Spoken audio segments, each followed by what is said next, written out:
Hello and welcome to this presentation of the 2017 Mission Australia National Youth Survey. My name is Jo Fildes and I'm Head of Research at Mission Australia. We're very happy to bring to you these results from the 2017 survey, in which 24,000 young people got involved.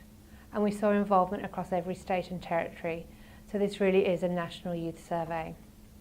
We've been undertaking an annual youth survey of young people for the past 16 years.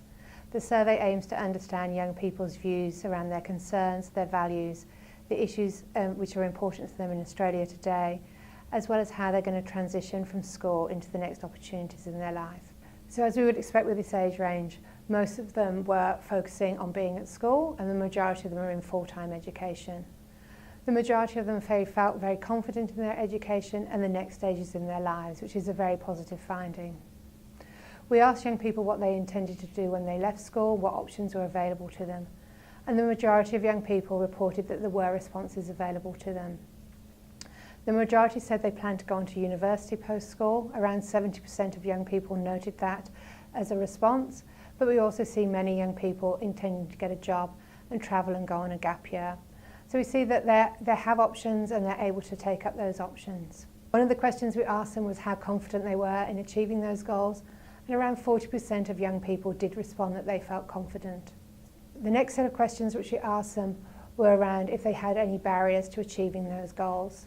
And half of the young people who responded did note that they felt there was a barrier to them achieving their goals. When we asked them to identify those barriers, over 20% identified their academic ability as a barrier. Around 15% identified financial difficulties, and 13% identified mental health. When we broke the barriers down by gender, we noted that more females than males reported barriers to achieving their post-school goals. We see that young females are twice as likely to report mental health as a barrier, but also financial difficulties also came up high for young females.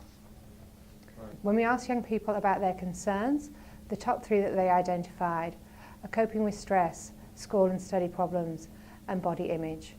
Coping with stress was identified by around 45% of young people, and this is the highest it's been in the past 5 years. So that's a considerable finding. When we go on and ask young people around what they value, young people really value their friendships, their family, and also their relatives. And this is really important when we think about where young people go to for their main source of support when they have issues. And it's very important for us to know how young people get on with their family. We asked young people what are the major issues in Australia today. This year, what we saw young people reporting was that mental health was the major one issue that they reported. This is the first time it's been the number one concern for young people in the number of years we've been asking this question, and it's also doubled in the previous 2 years. The second two issues are alcohol and drugs, and also equity and discrimination. These three have remained constantly in the top three over the previous years. As I noted, young people feel where they go to help would mainly be their family and their friends, and this is an important source of support for them. We also ask young people how positive they feel about their future, and we're really pleased to report that the majority who are responding feel either positive or very positive about their future. We asked young people how happy they are, and we're really pleased to report that the majority of young people in 2017 reported feeling very happy. However, what we hear and see throughout this whole report is that young people do have issues, and there are certain young people who aren't reporting such high levels of happiness or positivity or positive relationships with their family. And we know throughout the report that a lot of young people are reporting mental health concerns, whether that be a personal concern, whether that be a national concern, or whether they see that as a barrier to achieving their post-school goals. We'd like to thank the 24,000 young people who got involved with the survey, and the parents and schools and organisations who helped them do so. I'm now going to hand over to Lucy, who's going to talk through her experience at Canterbury Bankstown Youth Service. Thank you, Jo. My name is Lucy Granev. I'm the Program Manager of Canterbury Bankstown Youth Service, which is a youth homelessness service that provides accommodation, education and employment and counselling support to young people 16 to 25 who are homeless already or are at risk of homelessness due to a variety of issues they're facing in their life. Our service greatly benefit of the information that we gather from the youth survey each year, which guide us into targeting and more tailoring carefully where we need to put more effort in supporting those young people. Our service provides extensive support to those vulnerable young people that come to us from the community, and they are at the stage of being very disoriented where to go and what to do, because most of the time they respond that they have no understanding of the services like us that are available for their support. Young people that come to our service come from all sorts of referrals, and they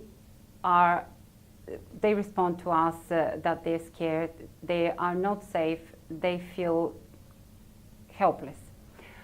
What we provide to those young people is first and foremost safe accommodation that is structured and provides additional support that they need. Also, what we look at providing for those young people to help them become lead to independency is education and employment support. Majority of those young people that come to our service are disengaged from any form of schooling or education, and they are most of the time in no employment available. So we help them and assist them to find a proper education or employment that might be suitable for their skills. Through the survey, through actually the work that we do with young people, it's noticeable that the majority of young people at the moment are facing some sort of mental health concerns or issue. A great example of a young person who came to us about 2 years ago in a crisis accommodation with serious self-harming issues, with structure, support, and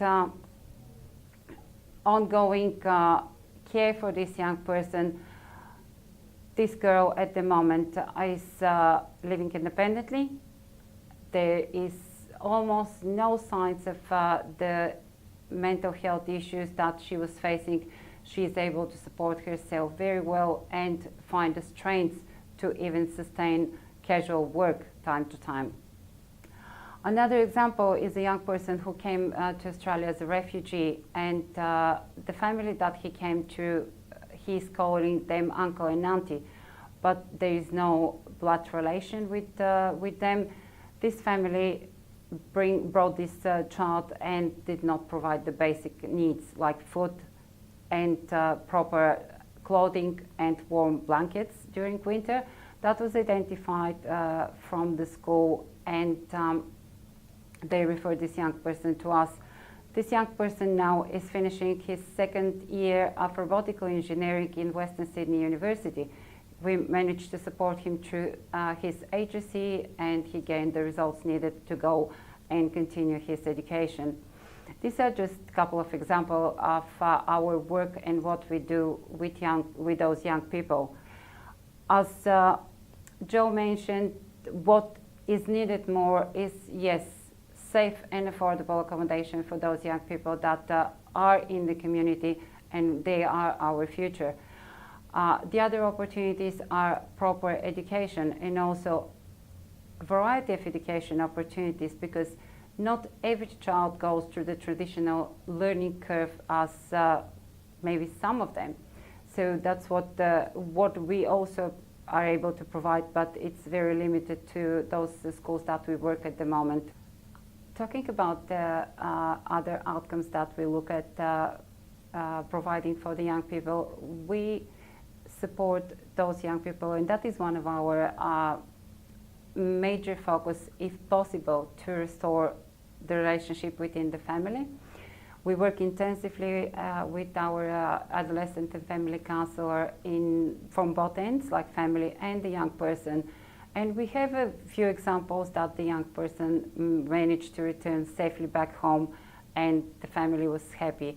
One example is really standing out. A young person was quite rattled from home in terms of the relationship parents had and the issues that they were facing as a couple. She practically packed up her stuff and came to our service one morning with the suitcase ready to stay. The positive thing was the mother drove her, and the mother was willing to continue supporting her with a very intense couple of 2-hour session in working with the counselor and myself. We managed to bring the family back to a positive outlook in their relationship, and the young person went back home safely with the mother. The counseling continued for a few more weeks, but now we can say that this family is still together and the child is still looked after by the parents, which is the best outcome that we can look for. Thank you to all our supporters from the bottom of our hearts for the funding that you are ongoingly providing to us, Services in Mission Australia, to be able to look after those young people that are vulnerable in our community and help them change their life. For more information, you can download the survey and other information relating to it from our website. Thank you for watching.